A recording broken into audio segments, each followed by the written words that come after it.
साथियों, बामसेव के माध्यम से जो भी चर्चा होती है उस चर्चा को, जैसे मैंने पहले भी कहा, ये कोई निरुद्देश चर्चा हमारे माध्यम से नहीं होती है। तो ये जो विषय रखा गया है इसका भी लक्ष्य है, इसका भी उद्देश्य है। इसके पहले कि इस विषय पर विस्तार से आपको जानकारी दी जाए, मैं चाहूंगा कि ये जो अभियान बामसेव के माध्यम से डीएनए को आधार बना करके चलाया जा रहा है, इसकी भी चर्चा सारे देश में हो रही है। मैं चाहूंगा कि पहले इस विषय को अभियान की शक्ल में चलाने के पीछे जो हमारा उद्देश्य है वो पहले साथियों आपको बताया जाए। आपको याद होगा, आपको जानकारी होगी, या हो सकता है कुछ लोगों को जानकारी होगी, कुछ लोगों को जानकारी नहीं होगी। 21 मई 2001 को टाइम्स ऑफ इंडिया में एक खबर छपी और उस खबर में ये लिखा हुआ था, डीएनए के आधार पर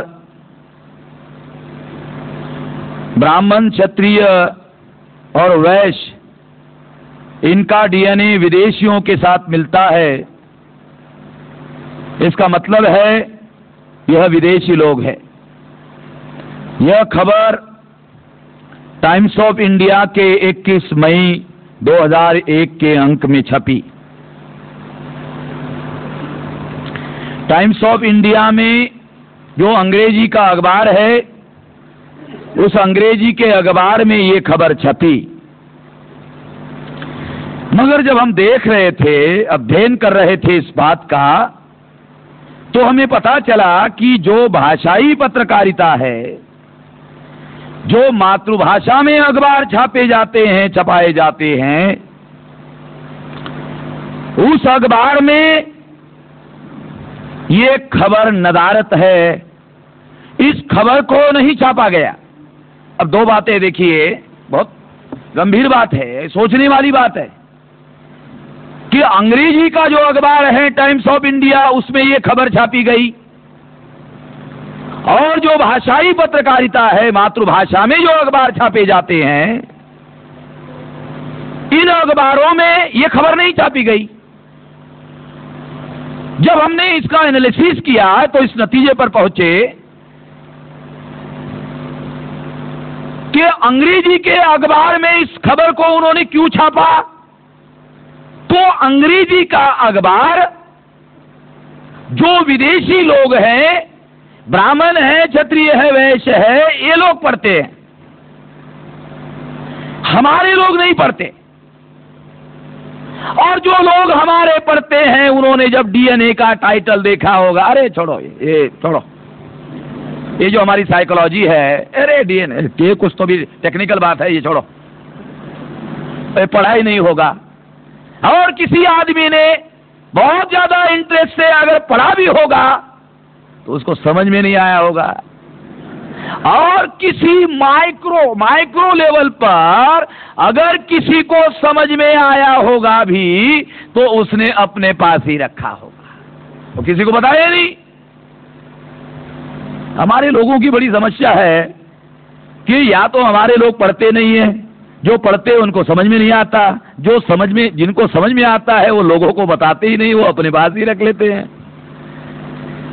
तो जिन लोगों ने अंग्रेजी के अखबार में छापा इस खबर को, उसके पीछे एक मकसद है। क्या मकसद है? वो अपने लोगों को बाखबर करना चाहते हैं। समझने की कोशिश करिए, इस दुनिया में जहां इंफॉर्मेशन का एक्सप्लोजन है, और उसके लिए उन्होंने अपनी सुविधा के अनुसार इंफॉर्मेशन को संचित करने के लिए कंप्यूटर का आविष्कार किया। वो लोग जानकारी के बारे में केवल संवेदनशील नहीं है, बल्कि अति संवेदनशील लोग हैं। तो उन्होंने अपने लोगों को बाखबर करने के लिए इस खबर को, इस जानकारी को उन्होंने अंग्रेजी के अखबार में छापा। क्योंकि हमारे लोग भाषाई पत्रकारिता में मातृभाषा के अखबारों को पढ़ते हैं, इस अखबारों में इसलिए नहीं छापा क्योंकि उसको हमारे लोग पढ़ते हैं। मतलब सिद्ध हुआ कि वो अपने लोगों को बाखबर करना चाहते हैं, अपने लोगों को जानकार बनाना चाहते हैं और हमारे लोगों को अनजान बनाए रखना चाहते हैं। जानकारी नहीं देना चाहते। क्या ये विश्लेषण से ये बात हमारे नोटिस में आई। तो उन्होंने अपने अखबार में इस खबर को हाईलाइट किया अपने लोगों को बाखबर करने के लिए, और हमारे अखबारों में मातृभाषा के नहीं छापा क्योंकि वो इसके बारे में हमारे लोगों को अनजान बनाए रखना चाहते हैं। वो इस बात को ध्यान में रखकर इसको छाप रहे हैं। तो हमने, ये उनका उद्देश्य है। क्या उद्देश्य है उनका? उनका उद्देश्य है कि उन लोगों को, उनके अपने लोगों को ये जानकारी दी जाए और इसके लिए जानकारी को हाईलाइट किया जाए और भाषाई पत्रकारिता में छापा ना जाए, हाइड किया जाए, छुपाया जाए। तो ये दो पॉइंट है। क्या पॉइंट है? The hide and the highlight. 2 point है, हाइड एंड द हाईलाइट। वो हमारे लिए हाइड करना चाहते हैं और उनके लिए हाईलाइट करना चाहते हैं। अगर ये उनका कार्यक्रम है तो हमने प्लान बनाया कि अगर वो हमारे लोगों के लिए हाइड करना चाहते हैं इस जानकारी को, तो हम भी इस फार्मूले को उल्टा करेंगे। उनके लिए जो चीज उन्होंने हाईलाइट की है वो चीज हम भी अपने लोगों के लिए हाईलाइट करेंगे। अगर उन्होंने हाइड किया तो हमने प्लान बनाया, अगर वो हाइड करते हैं तो हम हाईलाइट करेंगे। The hide and the highlight. तो हमने प्लान बनाया कि इस विषय पर सारे देश में अभियान चलाया जाए और लोगों को, अपने लोगों को बाखबर किया जाए, जिसके बारे में वो हमारे लोगों को खबर नहीं देना चाहते हैं, जानकारी नहीं देना चाहते हैं। जानकारी हथियार है, सूचना हथियार है, एक समझ लो। सूचना शक्ति का स्रोत है। बहुत लोगों को समझ में नहीं आता ये। सूचना शक्ति का स्रोत है। बैरिस्टर जीना जो पाकिस्तान की मांग कर रहे थे, सूचना शक्ति का स्रोत कैसे है, बैरिस्टर जीना टीबी का एक्सपर्ट डॉक्टर उसके पास गया, तो उस एक्सपर्ट डॉक्टर ने बैरिस्टर जीना को कहा कि जीना साहब आप जिंदा कैसे हैं? अरे आपका टीबी तो इतना आगे बढ़ गया कि आपको तो 6 महीने पहले मरना चाहिए था, आप जिंदा कैसे हैं? तो जीना ने कहा डॉक्टर को, पाकिस्तान लिए बगैर मरने वाला नहीं हूं। अगर ये जानकारी गांधी को हो जाती, अगर ये जानकारी सरदार को मिल जाती, अगर ये जानकारी जवाहरलाल नेहरू को मिल जाती, तो कल्पना करो इसका क्या परिणाम होता। सूचना शक्ति का स्रोत है। इंफॉर्मेशन ये शक्ति है और इसीलिए ये इंफॉर्मेशन भी शक्ति है। सूचना शक्ति का स्रोत है, शक्ति आती है वहां से, और इसीलिए हमने ये योजना बनाई कि इस सूचना को, इस जानकारी को लोगों तक पहुंचाया जाए। एक तो ये पर्पस है इसका। दूसरा, ये जो डीएनए अनुसंधान है, इस डीएनए अनुसंधान ने क्या सिद्ध किया? इन्होंने इसने सिद्ध किया कि ये 99.90 ब्राह्मण जो है, इनका डीएनए यूरेशियन लोगों से मिलता है। 99.90 यानी 0.10 केवल फर्क है। डॉक्टर लोग कहते हैं डीएनए में आमतौर पर हजारों सालों में कोई परिवर्तन नहीं होता। धावरे साहब है क्या? हाँ, बराबर बोल रहा हूं ना मैं? हाँ, वो देखो डॉक्टर भी कह रहा है ये डीएनए में आमतौर पर कोई परिवर्तन नहीं होता। अब ये जो 0.10 जो परिवर्तन हुआ, ये ब्राह्मण हमारे साथ रहते रहते हो गया होगा, हमारा थोड़ा सा मिलावट हो गया होगा, हो सकता है। और क्षत्रियों में 99.88 यानी 0.12 जो है ये डिफरेंस है, इतना केवल डिफरेंस है, वो नहीं मिला। बाकी 99.88 मिल गया। ये यूरेशियन लोगों का डीएनए और इनके डीएनए में इतना आपस में मिल गया। केवल अंतर है 0.12।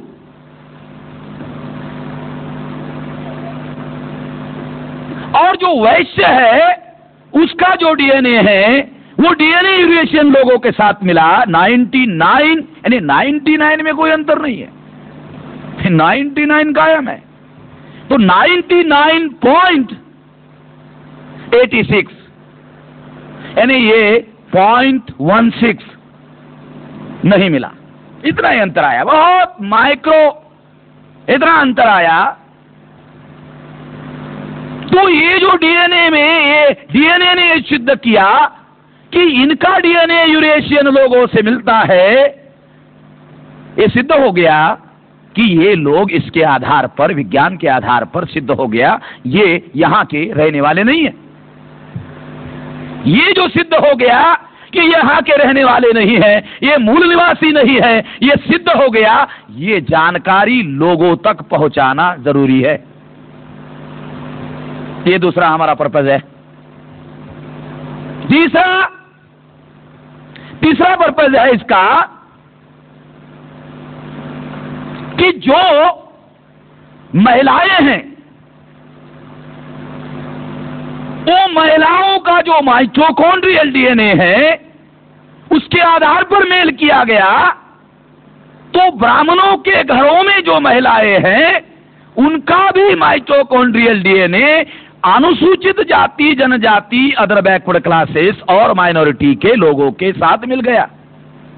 इसका मतलब यह हुआ कि महिलाएं जो ब्राह्मणों के घरों में है वो भी यहां की ही मूल निवासी है। और ये एक बहुत महत्वपूर्ण बात थी और ये जानकारी लोगों को बताया जाना जरूरी है। इसका विश्लेषण मैं अगले पॉइंट में आप लोगों को बताऊंगा। चौथी बात, अनुसूचित जाति, जनजाति, अदर बैकवर्ड क्लासेस और कन्वर्टेड जो मूल निवासी है अर्थात जो माइनॉरिटी है, मुस्लिम्स है, इसमें 99% जो लोग हैं ये SC ST OBC से ही धर्म परिवर्तित है। इनका डीएनए भी एशियन लोगों के साथ ही मिल गया। इससे प्रूव हो गया ये यहाँ के ही मूल रहने वाले लोग हैं, यही मूल निवासी लोग हैं, ये मूल निवासी लोग हैं। ये बात सिद्ध हो गई। ये बात लोगों को बताया जाना बहुत ज्यादा जरूरी है। तो ये बताना हमारा पर्पज है और इसके लिए ये अभियान साथियों हमने शुरू किया। अब ये पर्पज बताने के बाद में मैं चाहूंगा कि इस विषय के बारे में आपको जानकारी बताई जाए। साथियों, भारत एक ऐसा देश है जिसमें यूरोपियन लोगों को हजारों साल से बड़ा इंटरेस्ट है, क्योंकि इस देश की जो व्यवस्था है, धर्म व्यवस्था है, वर्ण व्यवस्था है, जाति व्यवस्था है, अस्पृश्यता है, रीति और रिवाज है, इसने हजारों सालों से विदेशियों की जिज्ञासा को जगाया कि ये जो विशेषता है भारत के लोगों की, ये दुनिया में अजीब किस्म की विशेषता है जिसका मिलान कहीं दुनिया में नहीं होता। इस वजह से दुनिया के वैज्ञानिक लोगों को हमेशा ये जिज्ञासा रही कि भारत की इस विशेषता का मूल कारण क्या है। ये जो जिज्ञासा है विदेशियों की, इन जिज्ञासा ने विदेशियों को भारत पर संशोधन करने के लिए मुश्किल हालात होने के बावजूद भी हमेशा प्रेरित किया, मोटिवेट किया। और प्रेरित करने की वजह से इस पर हजारों सालों से संशोधन हो रहा है। और आधुनिक समय में, आधुनिक भारत में, आधुनिक समय में यूरोपियन लोगों के माध्यम से ये संशोधन बहुत बड़े पैमाने पर हुआ। इसी तरह से अमेरिका के उताह विश्वविद्यालय में जो वॉशिंगटन में है, वहां जो माइकल वामशाद है, जो बायोटेक्नोलॉजी विभाग का हेड ऑफ डिपार्टमेंट है, क्योंकि ये सब्जेक्ट भी मेरे ख्याल से बायोटेक्नोलॉजी का, दावरे साहब बराबर है? हाँ, मैं थोड़ा सा दावरे साहब को बीच बीच में आपके बीच में, क्योंकि ये टेक्निकल बात जब आएगी तो डॉक्टर लोगों का एरिया है, क्योंकि मैं मानता हूं कि जो एरिया मेरा नहीं है खामखा उसमें जाने का कोई मतलब नहीं है। तो ये जो बायोटेक्नोलॉजी का जो विषय है, इस विषय का जो हेड ऑफ डिपार्टमेंट है माइकल वामशाद, उन्होंने एक जिज्ञासावश इसके लिए एक प्रोजेक्ट तैयार किया कि ये भारत के विशेषता का मूल क्या है, इसको ढूंढा जाए, इसको खोजा जाए। तो उसने एक प्रोजेक्ट तैयार किया। प्रोजेक्ट तैयार करते ही उसके मन में एक आशंका पैदा हो गई कि इस प्रोजेक्ट का जो कंक्लूजन होगा, हो सकता है भारत के लोग इसको मान्यता देने से इनकार कर दे। इसलिए उसने एक और रास्ता निकाला, क्यों न भारत के ही जो वैज्ञानिक लोग हैं, इस प्रोजेक्ट के साथ भारत के वैज्ञानिकों को जोड़ दिया जाए, और जो संशोधन है, ये संशोधन ट्रांसपेरेंट मेथड से किया जाए, यानी उनके सामने रखा जाए, वो भी उसमें शामिल कर लिया जाए। तो भारत में मद्रास यूनिवर्सिटी के बायोटेक्नोलॉजी विभाग के लोग, विशाखापट्टनम यूनिवर्सिटी के बायोटेक्नोलॉजी विभाग के लोग, और भारत सरकार का जो एक विभाग है मानव वंश शास्त्र का, एंथ्रोपोलॉजी, यानी अटल बिहारी को भी अगर मानव वंश के बारे में कुछ बात करनी है तो वो एंथ्रोपोलॉजी के डायरेक्टर को बुलाकर ही पूछ सकता है, क्योंकि अटल बिहारी उसका एक्सपर्ट नहीं है, वो एंथ्रोपोलॉजी के लोगों को ही पूछना पड़ेगा और किसी को नहीं पूछ सकता। तो भारत सरकार का जो विभाग है, भारत सरकार का जो विभाग है एंथ्रोपोलॉजी, मानव वंश शास्त्र का, उसका भी एक ऑफिसर, उसका भी एक आदमी जो है वो इस प्रोजेक्ट में उन्होंने शामिल किया। अब क्या हुआ, अमेरिका, यूरोप और भारत के 6 लोग जो है इसमें उन्होंने साथ में एक जॉइंट प्रोजेक्ट तैयार किया। अब जॉइंट प्रोजेक्ट तैयार किया तो अभी भारत के लोग उसमें शामिल है। अभी जो भी संशोधन होगा तो भारत के लोग ही उसमें संशोधन में शामिल है। अब इसलिए इनकार करना मुश्किल है। तो ये जो प्रोजेक्ट तैयार किया, और इस प्रोजेक्ट ने, जॉइंट प्रोजेक्ट ने संशोधन करके डिक्लेयर किया कि ये डीएनए के आधार पर यह सिद्ध होता है कि ब्राह्मण, क्षत्रिय और वैश्य का जो डीएनए है वो विदेशियों से मिलता है। कितना परसेंटेज मिलता है वो मैंने आपको पहले ही बताया। तो इसके आधार पर ये लोग यहाँ के रहने वाले नहीं हैं, ये बात सिद्ध हो गई। पहले ये बात पुरातत्व ने सिद्ध की, दूसरी बार इस बात को मानव वंश शास्त्र ने सिद्ध की, कामले साहब यहां है, और तीसरी बार भाषा शास्त्र।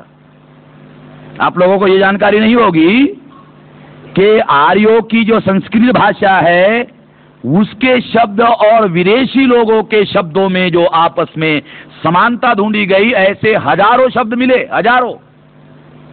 और इस भाषा शास्त्र के आधार पर भी सिद्ध किया गया कि ये यहां के रहने वाले नहीं हैं। मगर ब्राह्मणों ने एंथ्रोपोलॉजी में सवाल खड़े किए, मानव वंश शास्त्र में सवाल खड़े किए, भाषा शास्त्र में सवाल खड़े किए, और पुरातत्व में सवाल खड़े किए, और भ्रांति पैदा की। काम लिखा भैया है, वो जानते, वो भ्रांतियां पैदा करने में बहुत माहिर लोग हैं। मगर अब जब डीएनए के आधार पर संशोधन हुआ, ये डीएनए के आधार पर जो संशोधन है ये आखिरी कील है। ये आखिरी कील, मालूम नहीं, ये कहावत बनी हुई आखिरी कील, यानी जो वो ताबूत होता है उसमें आदमी को, वो मरा हुआ आदमी रखते हैं तो उसको कील ठोकर के बंद कर देते हैं, तो बोलते हैं ये आखिरी कील है, अब इसको जमीन में गाड़ देना चाहिए। तो ये जो डीएनए है, ये डीएनए का रिसर्च आखिरी कील है, और कोई भी ब्राह्मण इस संशोधन को इनकार करने के हालत में बिल्कुल नहीं है।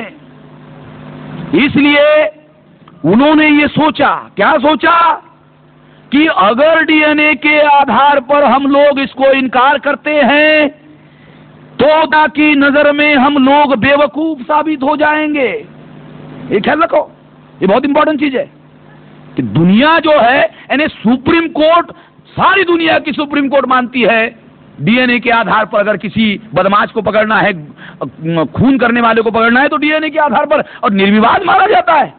अगर आप दोपहर में सीरियल आती है डिस्कवरी में मेडिकल डिटेक्टिव, आप देखो उसमें, और सारी दुनिया की सुप्रीम कोर्ट इस बात को मानती है, इसके बारे में किसी किस्म का कोई डाउट नहीं है।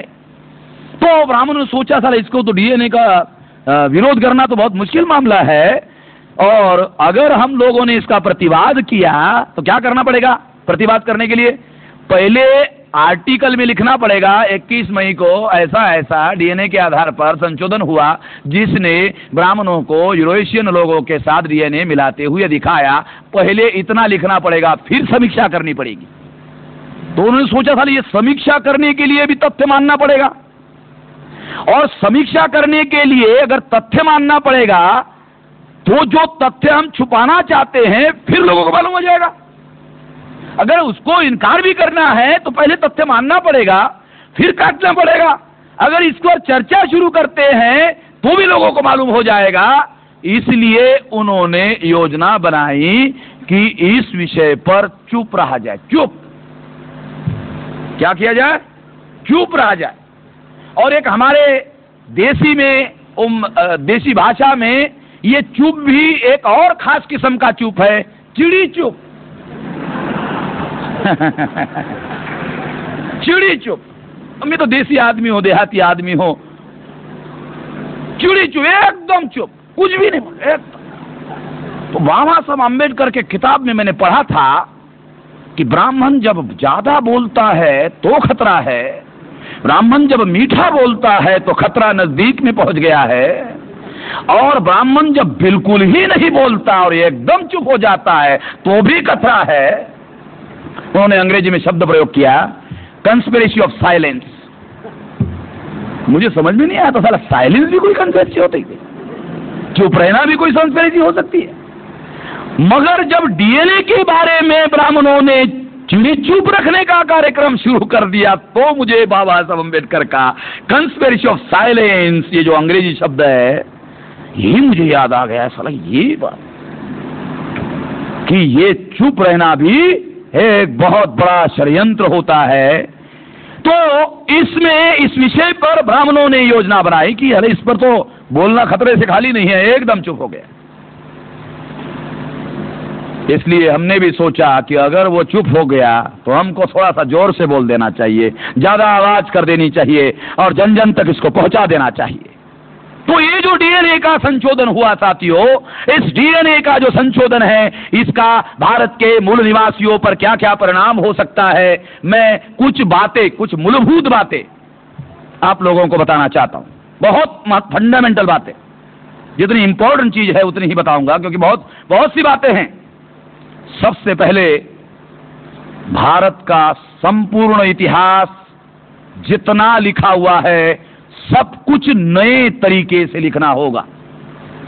इतना परिणाम होगा, इतना गंभीर परिणाम होने वाला है।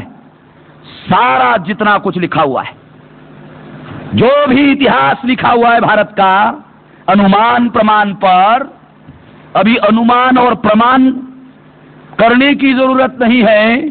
अब निर्विवाद एविडेंस है डीएनए, और डीएनए को आधार बनाकर आप विश्लेषण करो, अभी अनुमान प्रमाण करने की जरूरत नहीं है।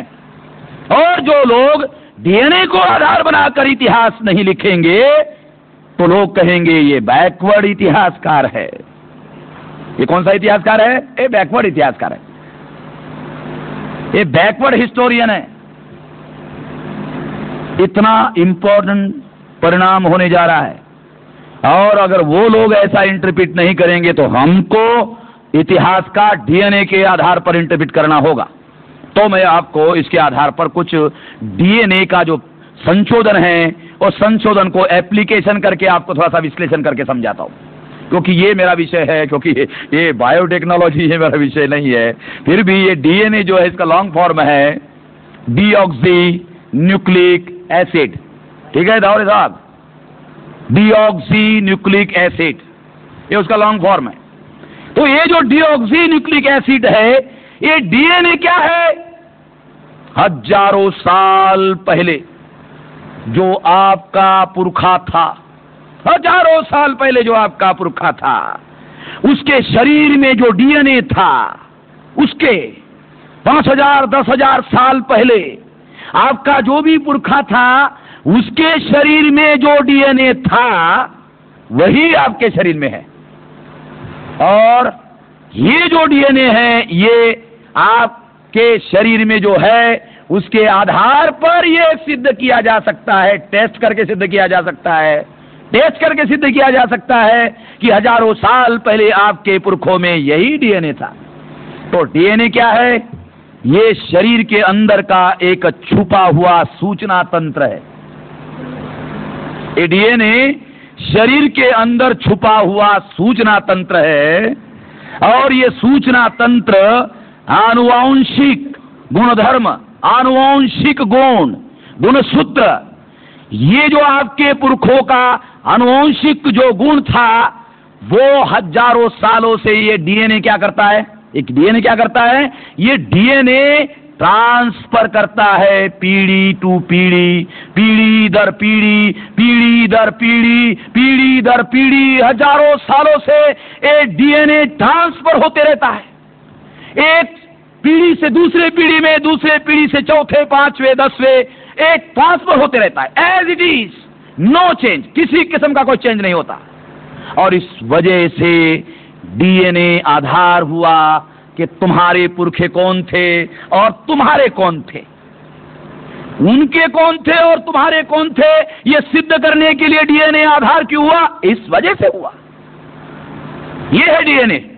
और इस आधार को अगर हम मानते हैं तो इस आधार पर थोड़ा विश्लेषण करते हैं। कल्पना करो, इमेजिन करो कि ये जो आक्रमणकारी आर्य भारत में आए हैं, और आने के बाद यहां के लोगों को उन्होंने पराजित किया। पराजित करने के बाद स्वाभाविक रूप से एक बात जानने की जरूरत है कि जो आक्रमणकारी लोग होते हैं वो हमेशा अल्पसंख्याक होते हैं, और जिस देश में वो जाते हैं वहां की प्रजा बहुसंख्याक होती है। और अल्पसंख्याक और बहुसंख्याक जब आपस में साथ में आते हैं तो अल्पसंख्याक लोगों के मन में हमेशा बहुसंख्याक लोगों के प्रति इन्फीरियरिटी कॉम्प्लेक्स डेवलप होता है। कल्पना करो, एक मोहल्ला है जहां 99% ब्राह्मण रहते हैं, और उसमें एक आदमी हमारा अधिकारी है, हमारा अधिकारी है, कमिश्नर है, और उसमें इनकम टैक्स वाला कमिश्नर है, और उधर रहता है पैसे की वजह से। तब भी वो जो ब्राह्मणों के बस्तियों में रहेगा, उसके साइकोलॉजी में हमेशा इन्फीरियरिटी कॉम्प्लेक्स रहेगा। पता नहीं आप लोगों को ये बात किस तरह से समझ में आए, ये समझने की जरूरत है। फॉर एग्जाम्पल, मैं उधर आपको एक नागपुर का उदाहरण बताता हूं। नागपुर में महारों की एक खास बस्ती है, इंदौरा।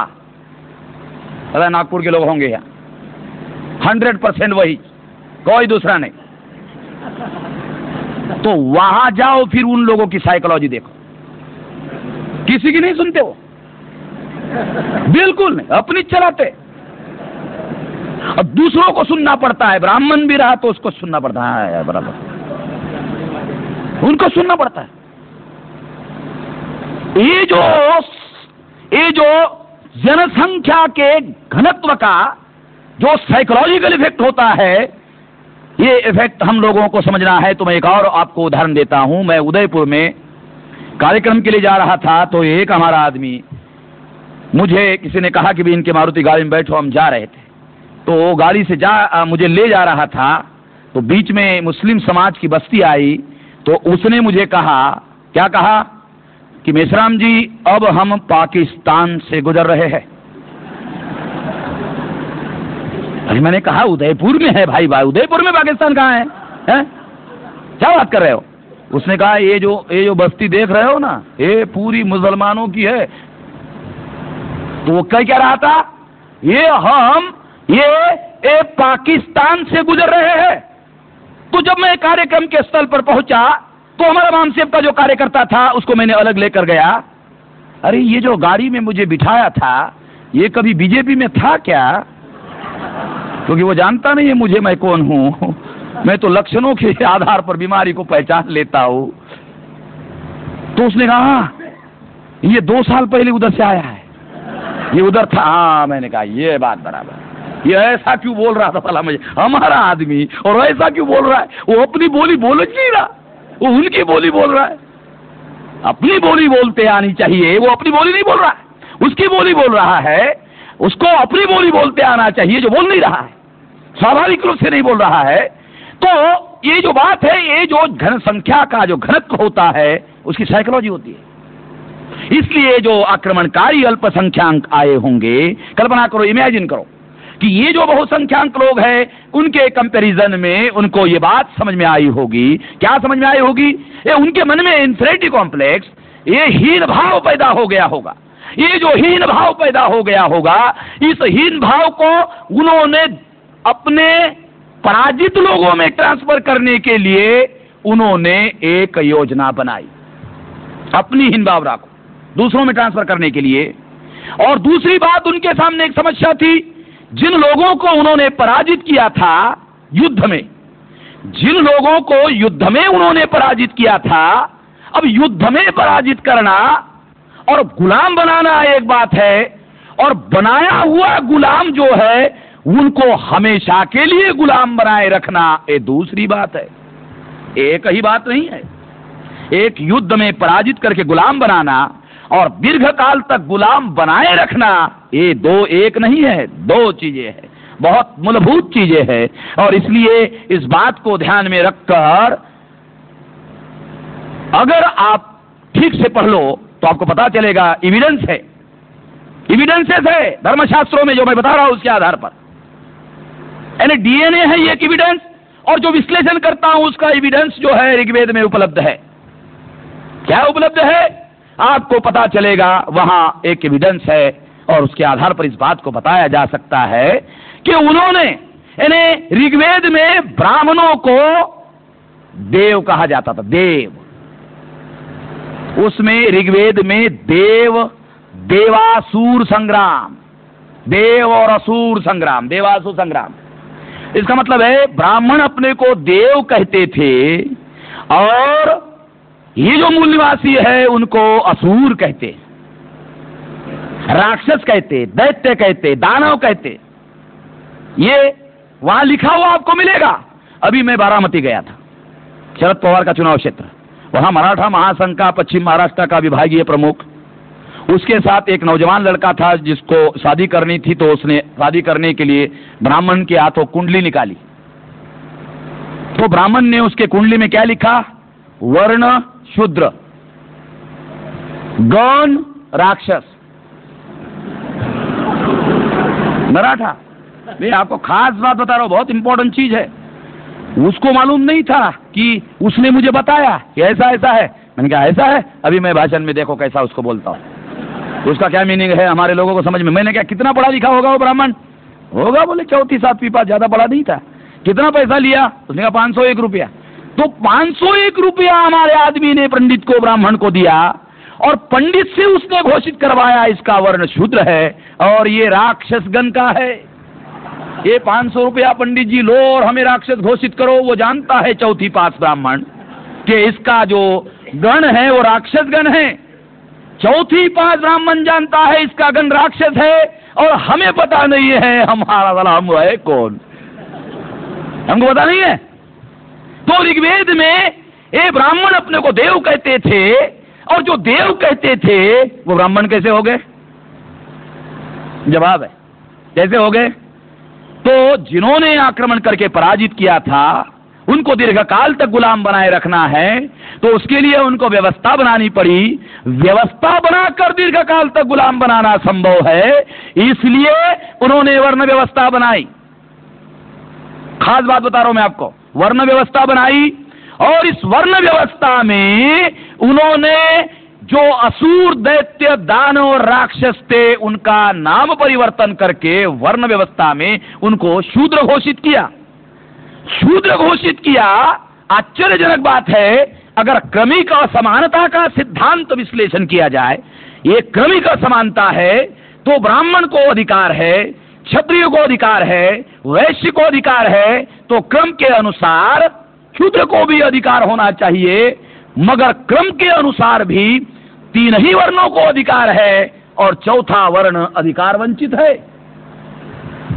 अगर क्रमिक असमानता के सिद्धांत का भी विश्लेषण किया जाए तो भाई इसको 50 है तो इसको 40 है तो इसको 30 है तो इसको 20 नहीं तो साला 4-5 तो हो।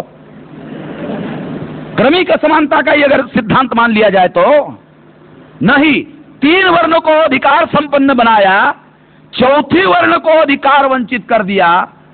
ये ऐसा क्यों किया? वेस्टर्न कंट्री में जो अधिकार वंचित होते हैं उसी को गुलाम कहते हैं। हमारे देश में जो अधिकार वंचित है उसको उन्होंने वर्ण व्यवस्था में शूद्र कहा और वर्ण व्यवस्था में उन्होंने अपने को ब्राह्मण घोषित किया। ब्राह्मण, क्षत्रिय, वैश्य।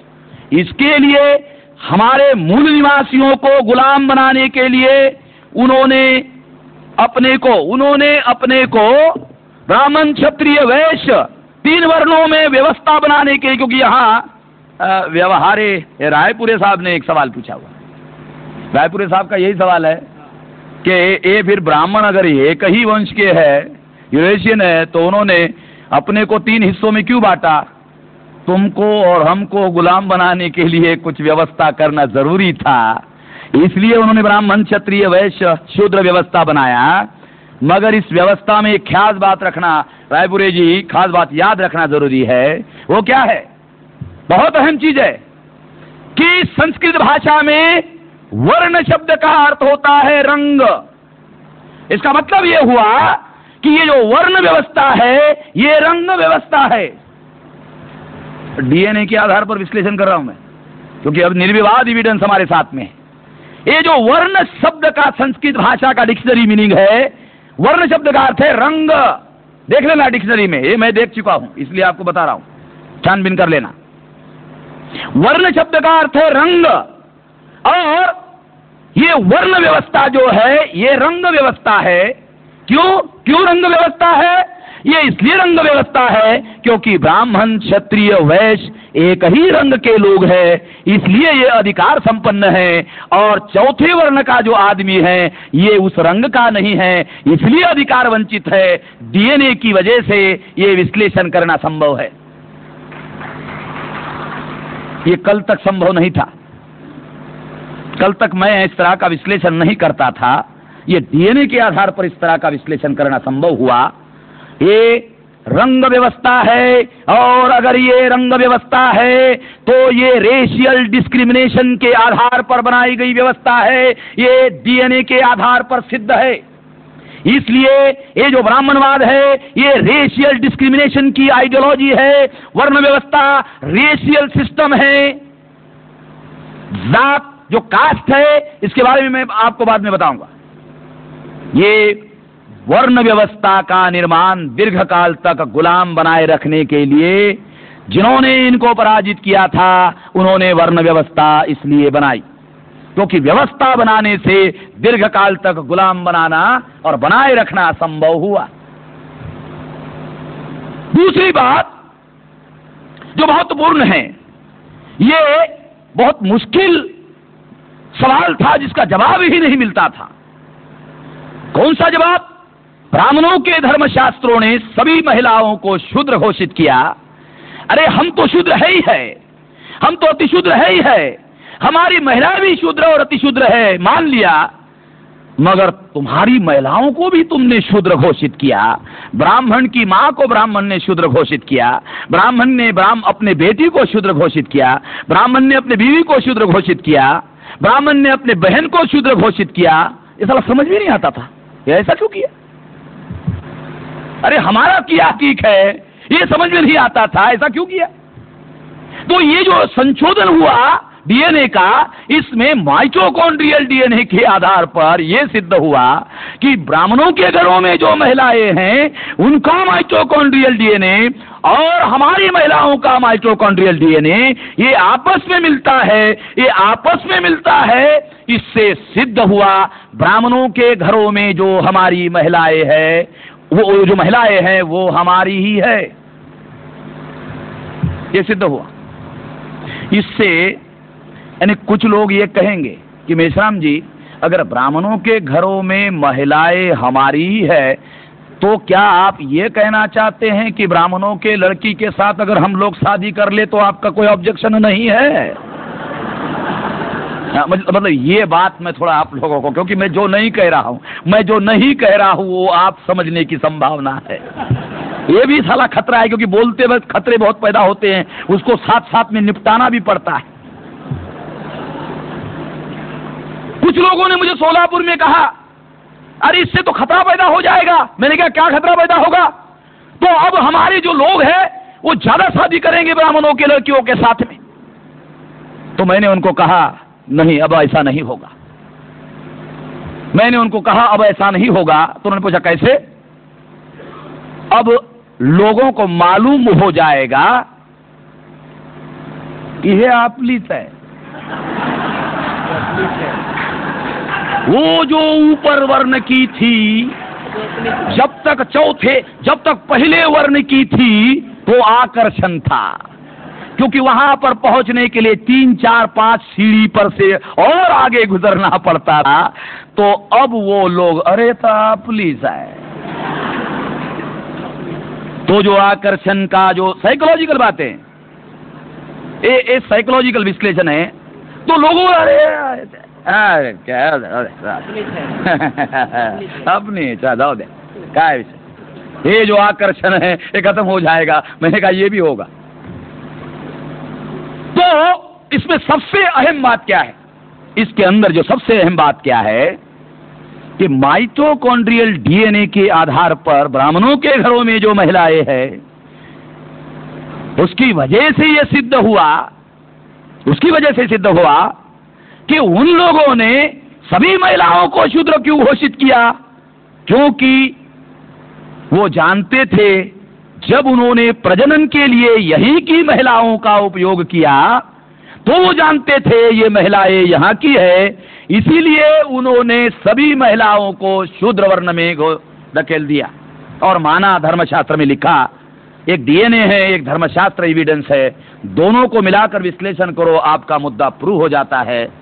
अब धर्मशास्त्र डीएनए को सप्लीमेंट करने वाला आधार होगा और आपको अपना मुद्दा सिद्ध करने के लिए एविडेंस मिल जाएगा। अब धर्मशास्त्र जो है ये सही ढंग से विश्लेषण करने के लिए इसका उपयोग कर सकते हैं, मगर एक बहुत महत्वपूर्ण एविडेंस मिल जाता है। वो क्या है?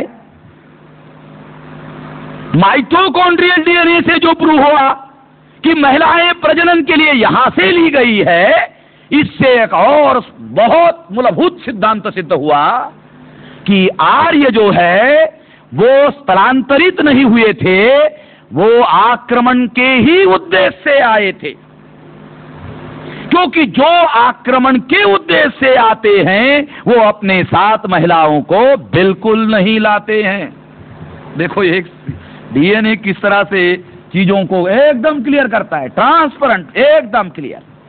अब ये मेरा विषय है, डॉक्टर धावरे का विषय नहीं है, ये मेरा विषय है। डॉक्टर धावरे चाहे कितनी भी कोशिश करे या कोई भी डॉक्टर कितनी भी कोशिश करे, वो टेक्निकल मामला है बायोटेक्नोलॉजी का, ये मेरा विषय है। ये मैं बता सकता हूं कि इसका क्या इम्पैक्ट पड़ेगा, इम्प्लीकेशन क्या होगा। ये बहुत गहरी बात है। इसको एक प्रिंसिपल को एप्लीकेशन करना पड़ता है, एप्लीकेशन करके तीसरा एक मुद्दा कंक्लूड करना पड़ता है, बहुत मुश्किल एनालिसिस का मामला है ये। तो इस तरह से प्रूव हुआ कि आक्रमण के ही उद्देश्य से आर्य भारत में आए थे और इसी वजह से वो आज तक उनका जो आक्रमणकारी स्वभाव है वो बना हुआ है आज तक। ये बात हमारे सामने सिद्ध होती है साथियों। तो ये जो महत्वपूर्ण बात है ये पहले सिद्ध करना संभव नहीं था, निर्विवाद रूप से सिद्ध करना संभव नहीं था, अभी निर्विवाद रूप से सिद्ध करना संभव है। अब वर्ण व्यवस्था के बाद में बुद्धा ने वर्ण व्यवस्था को समाप्त किया। अब मैं ये कह सकता हूं, अब हम ये कह सकते हैं बुद्धा के तरफ देखने का जो दृष्टिकोण ट्रेडिशनल है उससे भिन्न देखना होगा। बुद्धा जिन लोगों ने मूल निवासियों को गुलाम बनाया, उस गुलामी के विरोध में आजादी का आंदोलन चलाने वाला सबसे बड़ा पुरखा था, सबसे बड़ा नेता था। डीएनए के आधार पर यह सिद्ध किया जा सकता है। तो बुद्धा ने हमारे गुलामी के विरोध में लड़ाई लड़ी, क्योंकि बुद्ध वर्ण व्यवस्था के विरोध में था। यह सबूत है इस बात का कि बुद्ध वर्ण व्यवस्था के विरोध में था। इसका मतलब है वर्ण व्यवस्था बुद्ध पूर्व काल में विद्यमान थी, एविडेंस है। इस वजह से बुद्धा ने वर्ण व्यवस्था के विरोध में आंदोलन चलाया, और आंदोलन में मूल निवासियों ने ही बुद्धा को सबसे ज्यादा समर्थन दिया, जन समर्थन दिया, और इस वजह से ही वर्ण व्यवस्था ध्वस्त हुई। और ध्वस्त होने के बाद में चतुसूत्री पर आधारित नई समाज रचना का निर्माण हुआ। उसमें समता, स्वतंत्रता, बंधुता और न्याय पर आधारित समाज व्यवस्था निर्माण की गई। इस चतुसूत्री में, बुद्धा के चतुसूत्री में स्वतंत्रता भी एक शब्द है। देख लेना, ये जो 4 सूत्र है उसमें स्वतंत्रता भी है। अगर स्वतंत्रता है तो एविडेंस है बुद्ध गुलामी के विरोध में लड़ रहे थे। चीजों को किस तरह से मेल करके समझा जा सकता है, ये बात बहुत गहराई से जानने और समझने की है। बुद्धा की जब क्रांति हुई तो क्रांति के विरोध में प्रतिक्रांति हुई और बृहदत्त की हत्या हुई। मौर्य सम्राट आखिरी बृहदत्त की हत्या हुई, और हत्या करने वाला कोई और नहीं था, आर्य ब्राह्मण पुष्यमित्र शुंग। पुष्यमित्र शुंग के दरबार में वाल्मीकि राजकवि था, और वाल्मीकि ने पुष्यमित्र शुंग को सामने रखकर ही रामायण लिखा। रामायण का राम कोई और नहीं है, पुष्यमित्र शुंग ही है, और इसका एविडेंस रामायण में है। अब ये विषय यहां नहीं है, इसलिए इस विषय पर मैं बात नहीं करूंगा, क्योंकि ये लंबा, यही 2-4 घंटे का विषय है केवल इतनी बात को प्रूव करने के लिए। इसलिए ये विषय यहां नहीं है, यहां का नहीं है, मगर ये एविडेंस रामायण में ही खुद है। जो हत्या हुई बृहदत्त की पाटलिपुत्र में, और पुष्यमित्र शुंग की जो राजधानी थी वो अयोध्या थी।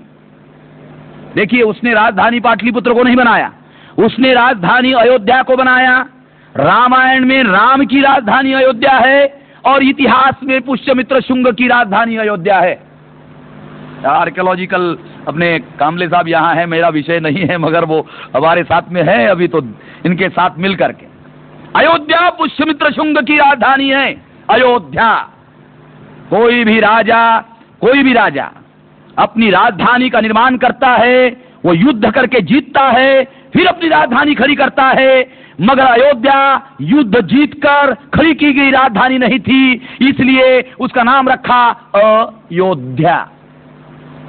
युद्ध ना होकर निर्माण की गई राजधानी।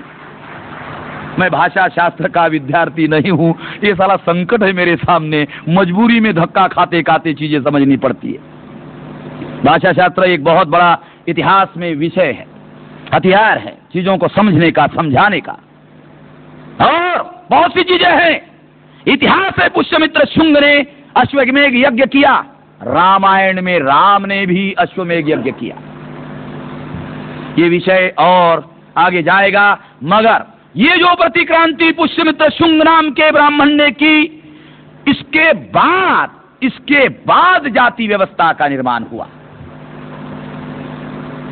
पहले गुलाम बनाने के लिए वर्ण व्यवस्था, और जब क्रांति हुई तो क्रांति के बाद प्रतिक्रांति जब हुई, प्रतिक्रांति के बाद जाति व्यवस्था का निर्माण हुआ। और हमारे लोगों को उन्होंने योजना बनाई कि ये लोग फिर हमारे खिलाफ में प्रतिकार, हमेशा के लिए प्रतिकार इनका खत्म कर दिया जाए, इनको बिल्कुल प्रतिकार करने के लायक नहीं रखा जाए।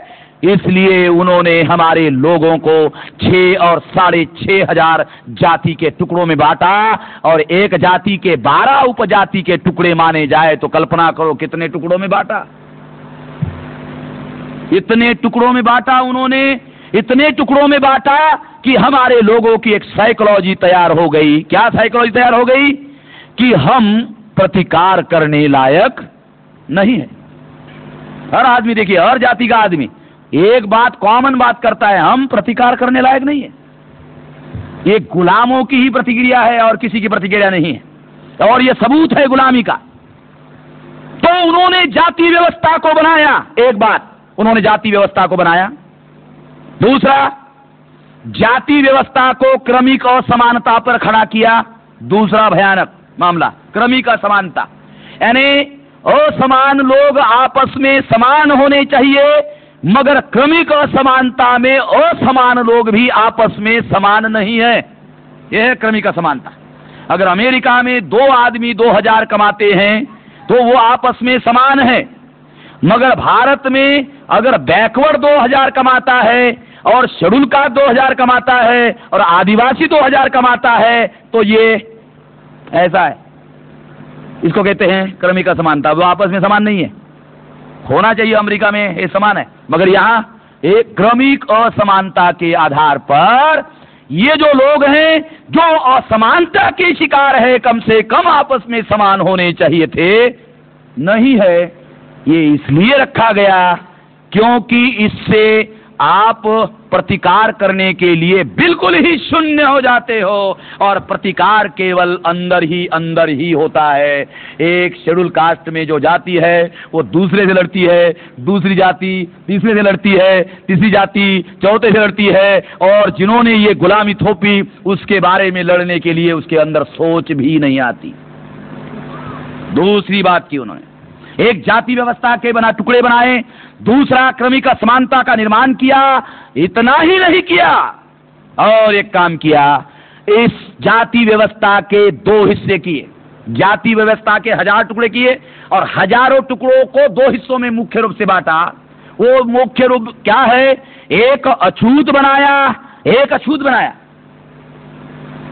और छूत को अछूत के विरोध में जाति अंतर्गत लड़ाई के अलावा छूत अछूत के विरोध में, अछूत छूत के विरोध में ये और अतिरिक्त लड़ाई वहां शुरू करवा दी।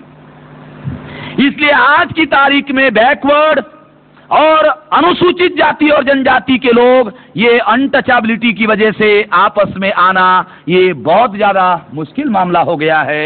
ये व्यवस्था प्रतिक्रांति के बाद उन्होंने की, और इसलिए की कि उन्होंने सोचा, क्या सोचा? बुद्धा ने जो क्रांति की उससे उन्होंने सबक सीखा कि ये बिल्कुल ही अब आने वाले समय में बिल्कुल प्रतिकार करने लायक नहीं रहना चाहिए, और हजारों साल तक ये गुलाम ही बने रहने चाहिए। इसके लिए उन्होंने जाति व्यवस्था का निर्माण किया। मगर जाति व्यवस्था से ब्राह्मणों के सामने कई किस्म के संकट खड़े हुए। डीएनए के आधार पर सिद्ध किया जा सकता है, ये जाति व्यवस्था का मामला भी डीएनए के आधार पर सिद्ध किया जा सकता है, क्योंकि ये कितनी आश्चर्यजनक बात है। वर्ण व्यवस्था में जो ब्राह्मण हैं वो ब्राह्मण वर्ण भी है, जाति भी है, मगर हमारे जो शूद्र वर्ण हैं वो छूत अछूत में डिवाइड हुए, फिर उसके जाति जाति के टुकड़े हुए, मगर ब्राह्मण जाति भी रहा, वर्ण भी रहा। ये सिद्ध करता है निर्माण करता ब्राह्मण है, क्योंकि जिसने निर्माण किया उसने अपने को विभाजित नहीं होने दिया, बाकी सभी को विभाजित किया। ये बात इससे प्रमाणित होती है। इस तरह से हम देखते हैं एक और मूलभूत बात कि जातिवाद, जाति को बनाए रखना एक संकट हो गया, क्योंकि जाति को बनाए रखने के साथ ब्राह्मणों की सुप्रीमेसी जुड़ी हुई है। इसलिए ब्राह्मणों के सामने हमेशा संकट रहा कि इस जाति व्यवस्था को कैसे बनाए रखा जाए। उनके सामने हमेशा संकट खड़ा हुआ। जैसे फॉर एग्जांपल एविडेंसेस है, कन्यादान का सिस्टम जाति व्यवस्था की वजह से निर्माण हुआ। कन्या कोई वस्तु नहीं है जिसको दान किया जाए, परंतु उन्होंने एक धार्मिक व्यवस्था बनाई, कन्यादान। काय के लिए? क्योंकि स्त्री अगर उपवर हो गई, शादी योग्य हो गई, तो उसकी शादी करने की जिम्मेवारी माँ बाप की ही होगी। अगर पुराने फिल्मों को देखो, पुराने फिल्म 60-50 के, तो उसमें एक बूढ़ा बाप होता है या बूढ़ी माँ होती है, तो क्या कहती है? ये अभी आखिरी लड़की है, इसके हाथ पीले कर दूंगी तो जिम्मेवारी खत्म हो जाएगी, तो फिर मैं काशी या वाराणसी या हरिद्वार चली जाऊंगी। ये कन्यादान का एक काम जो है बचा हुआ है। ये पुराने फिल्मों में आप देखेंगे ये ब्राह्मणिकल सोशल ऑर्डर की जो बातें हैं वो आपको मिलेगी वहां। एक कन्यादान का जो सिस्टम है, एक कन्या का सिस्टम रखा उन्होंने कि परिवार ही कन्या का शादी करेगा, क्योंकि अगर कन्या खुद, लड़की खुद अपने पसंद से शादी करेगी तो वो जाति के बाहर जाकर शादी कर सकती है। अगर उसने ऐसा किया तो जाति व्यवस्था खतरे में पड़ सकती है, और अगर जाति व्यवस्था खतरे में पड़ेगी तो जाति व्यवस्था खत्म हो जाएगी, और अगर खत्म हो गई तो ब्राह्मण की जो सुप्रीमेसी है वो खत्म हो जाएगी, और इनकी जो गुलामी है ये खत्म हो जाएगी। ये नहीं होनी चाहिए, कन्यादान का सिस्टम बनाया। दूसरी बात, बाल विवाह की जो मामला है वो भी जाति व्यवस्था के साथ जुड़ा हुआ है कि कन्या विवाह योग्य होने के पहले ही शादी कर दी जाए, क्योंकि वो विवाह योग्य होगी तो अपने पसंद से शादी कर सकती है, इसलिए बचपन में ही शादी कर दी जाए। और माँ बाप बचपन में शादी करेगा तो माँ बाप की जिम्मेवारी होगी, वो जाति अंतर्गत ही शादी करेगा तो जाति बनी रहेगी। अगर आप बाबा साहब अम्बेडकर ने कास्ट इन इंडिया जो किताब लिखा पढ़ लेना, अगर बाबा साहब अम्बेडकर ने एनिहिलेशन ऑफ कास्ट लिखा तो पढ़ लेना, जो मैं कह रहा हूं उसके एविडेंसेस वहां मिलेंगे, जो मैं विश्लेषण कर रहा हूं उसमें और विस्तार से आपको एविडेंसेस मिल जाएंगे। तो ये बात साथियों जानने समझने की है कि ये जो बाल विवाह है, विधवा विवाह है, क्योंकि इंडोगामी और एक्सोगामी जाति अंतर्गत विवाह जाति व्यवस्था बनाए रखने का सूत्र है। जाति के बाहर जाकर अगर शादी होगी तो जाति व्यवस्था खतरे में पड़ेगी, इसलिए विधवा विवाह पर पाबंदी लगाई गई। विधवा का विवाह नहीं होना चाहिए। अगर विधवा का विवाह हुआ तो क्या होगा, एक शादी योग्य लड़का समाज के अंदर जो है उसकी शादी अगर विधवा से हुई तो जो शादी योग्य लड़की है उसके लिए समाज में एक लड़के की कमी होगी, और जिस लड़के के लिए लड़की की कमी होगी, जिस लड़की के लिए लड़के की कमी होगी, वो लड़की जाति के बाहर जाकर के शादी कर सकती है। अगर ऐसा हुआ तो फिर जाति व्यवस्था खतरे में पड़ेगी। माइटोकॉन्ड्रियल डीएनए के आधार पर जो संशोधन हुआ उसने सिद्ध किया कि जाति व्यवस्था निर्माण करने के लिए ब्राह्मणों ने महिलाओं का इस्तेमाल किया। ये एविडेंस है जो मैं आपको बता रहा हूं, ये एविडेंस है जो मैं आपको बता रहा हूं। और दूसरी बात, जो सती प्रथा है, ये सती प्रथा भी जाति व्यवस्था को बनाए रखने के लिए निर्माण किया गया। कैसे? क्योंकि अगर मान लो कि उसको उन्होंने, वो विधवा हो गई और पाबंदी लगा कि ये शादी ना ही हो, पाबंदी लगाई गई, विधवाओं को विवाह करने पर पाबंदी लगाई गई, मगर उन्होंने देखा कि ये वैधव्य जो है, ये विधवा को शादी ना करने का जो बंधन है ये बहुत जबरदस्ती है, ये इसको टिकाए रखना संभव नहीं है। तो इसलिए उन्होंने योजना बनाई कि ये जो विधवा है ये दिखने के लिए सुंदर नहीं दिखनी चाहिए, तो उसके बाल काट दिए ताकि कोई आकर्षित ना हो और कोई उसके साथ शादी करने के लिए तैयार ना हो जाए। यानी किसी भी स्थिति में ये जाति व्यवस्था बने ही रहनी चाहिए। और इसके बावजूद भी उन्होंने सोचा कि इसके बावजूद भी शादी हो सकती है, इसलिए दूसरा तरीका निकाला। वो तरीका था सती प्रथा। यानी आपका पति मर गया तो वो पति मर गया तो उसके साथ ही वो सती जानी चाहिए। तो उसका नाम सती क्यों रखा? क्योंकि अपने पति के साथ मरने वाली जो स्त्री है ये पतिव्रता स्त्री है, और ये पतिव्रता स्त्री है, ये सच्च चरित्र स्त्री है। सच्च चरित्र, ये सच्च चरित्र स्त्री है, इसीलिए ये सती है। वो ये जो गलत और घटिया काम किया, इस गलत और घटिया काम का उन्होंने गौरव किया। देखिए ख्याल रखना, ये जो घटिया काम किया उस घटिया काम का नाम क्या रखा? बढ़िया, सती। ये सत्य के लिए जान दे रही है, ये सती है। उसको जो घटिया काम करवाया उसका नाम उसने गौरवशाली रखा। जैसे आज भी गुजरात में ये जो पांडुरंग शास्त्री आठवले का जो अपना स्वाध्याय परिवार चल रहा है, ये समंदर में मछली पकड़ने वाले जो मछुआरे हैं उसको क्या कहते हैं? समुद्र पुत्र, सागर पुत्र। अब मछली पकड़ने का काम बंद नहीं हुआ, फिर भी सागर पुत्र, तो उसको भी लगता है सागर पुत्र, बहुत बढ़िया। दूसरा, ये जो अछूत है उसका नाम रखा भाव पुत्र। और उधर एक वागरी है, सोमैया किधर है? ये सोमैया है अहमदाबाद गुजरात का, क्योंकि मेरे पास में एविडेंस होते हैं भाई, ये एविडेंस होना चाहिए। उधर वो वागरी है, जाति की नाम है मोस्ट बैकवर्ड वागरी। वो वागरी को उन्होंने कहा देवी पुत्र। कुछ भी हालत में परिवर्तन नहीं होता, नाम में बदल जाता है देवी पुत्र। तो लोग जो गलत और घटिया जीवन जी रहे हैं उसमें ही उनके अंदर गौरव भाव पैदा किया जाए। ये जो सती प्रथा है ये घटिया बात थी, मगर उसका नाम उन्होंने सती प्रथा रखा। और सती प्रथा में ये जो जीवंत स्त्री है वो अपने पति के चिता पर जिंदा जलनी चाहिए। इसके लिए स्त्री में प्रेरणा पैदा की जाए। ये प्रेरणा पैदा करने के लिए उन्होंने औरतों के लिए एक खास त्योहार बनाया, खास त्योहार औरतों के लिए ही है वो, और किसी के लिए नहीं। कौन सा त्योहार? वो वट सावित्री आती है और औरत जो है वो धागा लेती है, फिर वो उसको चक्कर काटती है और कहती है यही पति मुझे सातों जन्म जन्म मिलना चाहिए। ये शराबी है फिर भी मिलना चाहिए, कबाबी है फिर भी मिलना चाहिए, ये मारता है फिर भी मिलना चाहिए, ये पीटता है फिर भी मिलना चाहिए, यही मिलना चाहिए। ये संस्कार, ये हंसने की बात नहीं है, ये बहुत गहरी और बहुत गंभीर बात है। क्या समझना है भाई।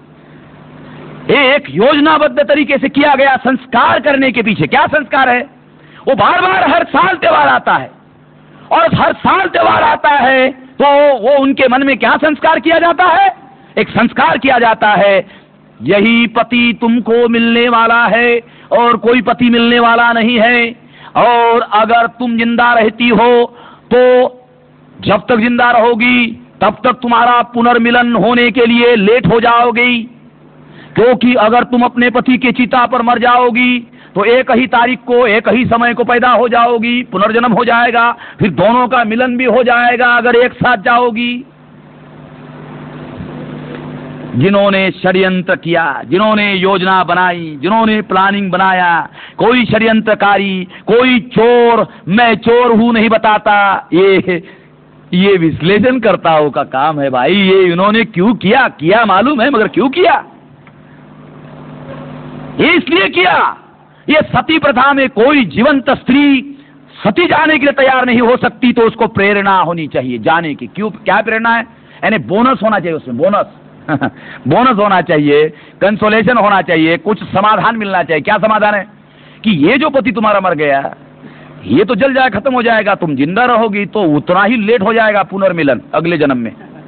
तो तुम अगर इसके साथ ही चली गई तो दोनों का एक साथ जन्म हो जाएगा, पुनर्मिलन भी हो जाएगा, क्योंकि जन्म जन्म में यही पति मिलना है, दूसरा तो मिलना नहीं है, तो तय है। जन्म जन्म का जो सिद्धांत है, जन्म जन्म की जो थ्योरी है, ये जन्म जन्म की थ्योरी ये प्रेरणा पैदा करने के लिए और सती जाने के लिए, प्रेरित करने के लिए कि उसके अंदर जलकर मरने की प्रेरणा पैदा हो, इसके लिए ये किया गया। इतना साधारण मामला नहीं है ये सारा मामला जाति व्यवस्था को बनाए रखने के लिए हुआ, क्योंकि जो सती नहीं जाएगी वो जाति के बाहर जाकर शादी करेगी। जाति अगर जाएगी नहीं तो शादी बाहर जाति के बाहर जाकर करेगी, जाति व्यवस्था खतरे में पड़ेगी, ब्राह्मण का वर्चस्व खत्म हो जाएगा, उसकी सुप्रीमेसी खत्म हो जाएगी। कल्पना करो उन लोगों ने जाति व्यवस्था को बनाए रखने के लिए जिन्होंने निर्माण किया, उनको बनाए रखने के लिए बहुत पापड़ बेलने पड़े। ये जितना घटियापन और घटिया संस्कृति और घटिया संस्कार और घटिया बहुत सारी बातें उन्होंने पैदा की, ये सब जाति व्यवस्था को दीर्घकाल तक बनाए रखने के लिए की। ये विश्लेषण के आधार पर, डीएनए के आधार पर, डीएनए का संशोधन हुआ, इसके आधार पर अब ये निर्विवाद रूप से सिद्ध करना संभव हो गया है। बाबा साहब अम्बेडकर के सामने ये एविडेंस नहीं था, अब ये एविडेंस आ गया है, अब बिल्कुल निर्विवाद रूप से ये सिद्ध करना संभव है। बहुत सी बातें सिद्ध की जा सकती है, मगर समय बहुत हो गया है और हमारे नवीन आणलं तुम्ही हे ब्राह्मण बहुत दूर तक देखता है। हमारे लोगों को साले का नीचे का भी नजर नहीं आता है, वो वाला बहुत दूर तक देखता है कि मामला बहुत खतरनाक आ गया। अब ये देसी विदेशी का मामला, विदेशी और मूल निवासी का मामला खड़ा होने वाला है, और इसमें आइडेंटिफिकेशन करना बहुत आसान काम है और उनके लिए बहुत खतरा है। आखिरी बात, आजादी की जंग में जो आजादी की जंग लड़ने वाले लोग थे, उस समय एक समस्या थी। क्या समस्या थी? कि ब्राह्मण अंग्रेजों के गुलाम थे, हम ब्राह्मणों के गुलाम थे। इसलिए बाबा साहब अम्बेडकर ने अंग्रेजों को कहा था कि ब्राह्मण को आजाद करने के पहले हमें आजाद जरूर कर देना। अगर तुमने ब्राह्मणों को हमसे पहले आजाद कर दिया तो ब्राह्मण हमको आजाद करने वाले नहीं है। यह आशंका बाबा साहब अम्बेडकर के ही मन में नहीं थी, मुसलमानों के भी मन में थी। इसलिए 14 अगस्त को पाकिस्तान बना। मुसलमानों ने अंग्रेजों को कहा कि गांधी के पहले एक दिन हमको दे देना और हमसे एक दिन बाद गांधी को देना। अगर तुमने गांधी को पहले दे दिया तो गांधी बनिया है, हमको कुछ नहीं देगा, इसलिए एक दिन पहले देना। तो पाकिस्तान 14 अगस्त को बना और 15 अगस्त को गांधी को आजादी मिली। ये आशंका जो बाबा साहब अम्बेडकर के मन में थी, ये आशंका मुसलमानों के भी मन में थी, केवल बाबा साहब अम्बेडकर के मन में नहीं थी। इसलिए उन्होंने कहा, क्यों? क्योंकि ब्राह्मण अंग्रेजों के गुलाम थे, हम ब्राह्मणों के गुलाम थे। ब्राह्मणों ने अपने आजादी की लड़ाई लड़ी और वो अंग्रेजों को भगाकर आजाद हो गए। अंग्रेजों को भगाकर आजाद हो गए ब्राह्मण। और 21 मई 2001 को डीएनए संशोधन आ गया और डीएनए संशोधन ने सिद्ध किया ब्राह्मण यहां के रहने वाले नहीं है, विदेशी है। इसका मतलब है एक विदेशी देश छोड़कर गया, दूसरा विदेशी देश का हुक्मरान हो गया। डीएनए ने यह सिद्ध किया। एक विदेशी चला गया, दूसरा विदेशी देश का हुक्मरान हो गया। जो विदेशी हुक्मरान हो गया उसने ये प्रोपेगेंडा किया कि भारत आजाद हो गया। क्या प्रचार किया उन्होंने? भारत आजाद हो गया। भारत आजाद नहीं हुआ, ब्राह्मण आजाद हुआ और भारत पर ब्राह्मणों का राज है, अर्थात विदेशियों का राज है।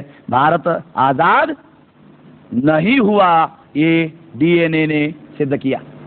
अगर भारत आजाद नहीं हुआ, ये अगर डीएनए के आधार पर सिद्ध होता है तो याद रख लेना, गांठ पाड़ लेना, आजादी हासिल करने का कार्यक्रम अभी आप लोगों को भविष्य में चलाना है। ये मामला अभी समाप्त नहीं हुआ। इतना महत्वपूर्ण डीएनए के आधार पर कंक्लूजन ड्रॉ होता है। डीएनए कितना महत्वपूर्ण संशोधन है। ये 600 करोड़ जो प्रजा दुनिया में है, उस 600 करोड़ में 100 करोड़ जिनकी प्रजा है, ये 100 करोड़ को प्रभावित करने वाला संशोधन है। कल्पना करो ये कितना मूलभूत और महत्वपूर्ण संशोधन है। ये संशोधन साथियों हमारे लिए समझना जानना बहुत जरूरी है। इसका एप्लीकेशन करके इतिहास नहीं सिरे से लिखना होगा। और ये लिखने का काम वो लोग नहीं करने वाले, ये लिखने का काम हमको करना होगा और सारा भारत का इतिहास रीराइट करना होगा। ये हमारे जो हिस्टोरियंस लोग हैं, उन लोगों के सामने ये चुनौती है, उनको ये काम करना होगा। और अगर वो करते हैं तो ये हमारे लिए आसान काम होगा, क्योंकि हम तो प्रचारक लोग हैं। अगर हमारे हिस्टोरियन ऐसा करते हैं तो हम प्रचार करेंगे, लोगों को बताएंगे। हम तो प्रचारक लोग हैं, क्योंकि संशोधन के लिए एक जगह बैठना पड़ता है और बैठने का काम प्रचारक नहीं कर सकता। इसलिए ये काम संशोधन करने वाले लोगों को करना चाहिए, आर्कियोलॉजी के एक्सपर्ट लोगों को करना चाहिए, पुरातत्व के लोगों को भी करना चाहिए और डीएनए को आधार बनाकर अभी सारे समीकरण लिखे जाने चाहिए। ऐसा करने से बहुत रहस्य जो पड़ा हुआ है, बहुत सा जो रहस्य बना हुआ है, ये रहस्य पर से पर्दा खुल जाएगा, उठ जाएगा। बहुत जानकारी मिलेगी, बहुत जानकारी मिलेगी। और ये जानकारी हमारे लोगों के लिए शक्ति का स्रोत होगी और ये शक्ति का स्रोत हमारे मुक्ति का आधार होगा। धन्यवाद।